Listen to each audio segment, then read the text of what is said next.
Kabar ini, kabar, terkabar. Ya. Nah, saya ingin ambil satu kasus. Ketika kasus krusial kemarin misalnya, di mana Gibran? Oke. Yang kerusuhan kemarin. Ketika ada pelantikan kabinet kemarin, itu satu paket sebenarnya selama ini. Di mana Gibran? Nah, sebenarnya bisa saja ini bulan madu mereka nggak ada masalah. Ini buktinya mereka selalu berpasangan kemana-mana gitu. Baik. Ini semingguan ini menurut saya banyak yang kita bisa pelajari dari Wapres Gibran. Saya tidak ingin, bukan bermaksud membela, tapi banyak hal yang kita bisa pelajari dari Wapres Gibran. Yang pertama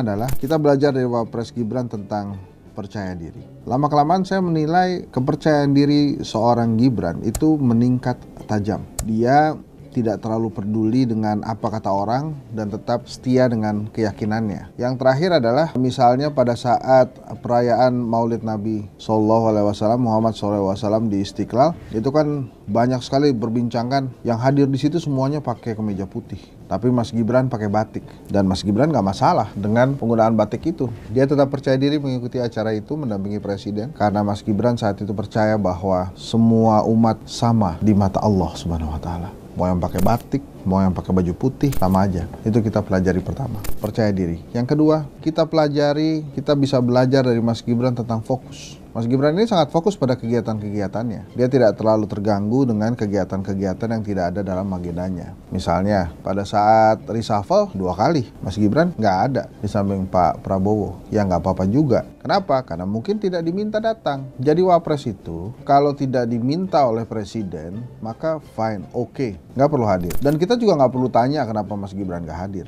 Ini buktinya Mas Gibran sangat fokus terhadap agendanya. Dia nggak kasak-kusuk kenapa saya nggak diundang. Dia nggak kasak-kusuk kenapa saya tidak hadir. Enggak, dia fokus pada apa yang dilaksanakan dalam agendanya. Banyak dia bertemu banyak orang, bertemu masyarakat seperti yang diajarkan oleh ayahanda Presiden ke-7 Joko Widodo. Ini hal yang perlu kita pelajari. Kemudian yang ketiga, Mas Gibran nampaknya ingin mengingatkan pada kita bahwa eksistensi itu urusan pribadi. Eksistensi tidak boleh tergantung oleh usaha orang lain atau akibat dari orang lain. Maka ya seperti yang tadi di nomor 2 saya sampaikan, dia membuat eksistensinya sendiri dengan caranya. Teman-teman masih ingat kan pada saat pertemuan dengan para ojol, kemudian mengunjungi korban demonstrasi?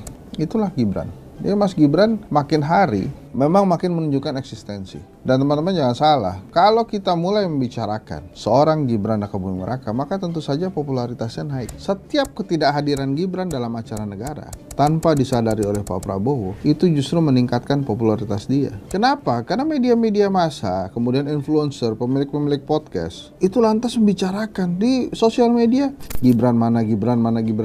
Secara tidak sadar, kita mempertanyakan kemana Wapres kita. Yang secara tidak sadar, alam bawah sadar kita terus mengingatkan bahwa ada orang yang namanya Gibran Rakabuming Raka. Ini sebuah strategi yang sangat luar biasa untuk meningkatkan popularitas. Kemarin pada saat reshuffle kabinet yang akan saya bahas di episode berikutnya, Mas Gibran nggak ada. Tapi apakah dia kecewa? Tidak. Dia tidak kecewa, dia tetap saja menjalankan agendanya. Itu pelajaran selanjutnya, pelajaran nomor 4. Anda bisa berkegiatan dan tidak harus kecewa dengan orang-orang yang menurut orang lain bersiap mengecewakan. Sosok Gibran dengan segala kontroversinya, mau dibilang anak haram konstitusi kayak, mau dianggap belum pantas kayak, belum ini, belum itu. Buat Henry Satrio, dia memang wapres kita sekarang. Wah, kalau gitu Mas Hensa tidak setuju kalau Gibran dimakzulkan. Saya ikuti saja apa yang terjadi di Indonesia. Dari sisi tata negara, dari sisi hukum, dan lain-lain. Tapi menurut saya Mas Gibran meningkatkan popularitasnya dengan silence. Dalam diam, bergerak pelan-pelan ya. Oke, sebelum kita lanjutkan tentang membahas Mas Gibran, saya juga nggak ngerti kenapa Satgas Kritik akhirnya saya sendirian lagi. Nggak ada teman-teman saya nih. Tapi saya nggak masalah. Seperti yang saya pelajari dari Mas Gibran, eksistensi itu nggak butuh orang lain. Kalau orang lain mau bersama-sama eksis, ya silakan. Tapi kalau kita sudah sediakan tempat, kemudian mereka tidak mau, ya belajar dari Mas Gibran, ya life must go on. Tuh. Itu adalah beberapa pelajaran-pelajaran yang bisa kita dapatkan dari seorang Gibran. Ya, jatuh ya, ini ya, kita benerin dulu. Tapi dari sekian banyak belajar, dari pintar milih bapak sampai hari ini, banyak yang kita pelajari dari beliau. Dan saya yakin dalam ketenangannya dia banyak pelajaran yang bisa didapat. Misalnya netizen media sosial bilang, wah gimana sih orang ditanya gimana caranya mengatasi banjir, malah memberikan itu ke mikrofonnya ke lurah setempat waktu di Bali. Lah gimana? Itu bener, berikan kesempatan bagi timnya untuk menjawab. Kan lurah kan timnya Mas Gibran. Itu pertanyaan bagus sekali, gimana caranya mengatasi banjir? Lah lurahnya tahu nggak gimana caranya mengatasi banjir? Camatnya tahu nggak? Bupatinya tahu nggak? Wali kota, gubernur tahu nggak? Gitu. Kalau mereka semua sudah tahu gimana caranya mengatasi banjir, tolong kasih tahu Wapres, gitu maksudnya. Top dia. Jadi itu, menurut saya tanpa kita sadari memang Mas Gibran belajar dan makin dewasa dalam perpolitikan di Indonesia. Dan ada sebuah kompetisi yang terbuka nanti di 2029. Di saat anak-anak presiden lain seperti Mbak Puan, Mas AHY mungkin tidak terlalu sibuk dengan panggungnya. Mas Gibran jalan aja sebagai Wapres RI 2, dia jalan terus mengembangkan strategi-strategi, mendapatkan citra dan popularitas. Kali ini Mas Gibran diganggu tuh ijazahnya. Kata Bang Roy, dia pernah sekolah di Santo Yosep, Surakarta ya, Non? Ya kan? Tapi pengurus sekolah Santo Yosep mengatakan dia tidak pernah sekolah di sini dan saya bisa membuktikan itu. Bayangin Roy Suryo bilang, ini kalau nggak salah Non ya, Non tolong dicari ya. Roy Suryo bilang dia pernah sekolah di Santo Yosep. Pengurus sekolah Santo Yosep bilang nggak pernah dia sekolah di sini. Mas Gibrannya tenang-tenang aja, terserah aja lah. Kalau mau jawab, mau cari-cari tahu lagi kayak gimana. Jadi orang-orang sekarang lagi berusaha mencari kelemahan-kelemahan seorang Gibran. Dan apa yang dilakukan Gibran, dia nggak peduli. Dia laksanakan aja terus agenda-agendanya hingga nanti waktu yang tepat dia akan mempersilahkan rakyat Indonesia untuk memilih dirinya sebagai salah satu pemimpin negeri lagi. Kenapa saya katakan lagi? Kan sudah kejadian. Lantas orang-orang bilang, apakah nanti 2029 Mas Gibran akan bersama Pak Prabowo atau maju sendiri sebagai presiden, sebagai calon presiden? Itu nggak penting, itu nanti. Tapi yang harus kita pelajari dan harus kita akui, step by step UBB-nya itu sekarang. Tahu nggak? Step by step UBB. Itu lagunya NKOTB tuh. Step by step UBB.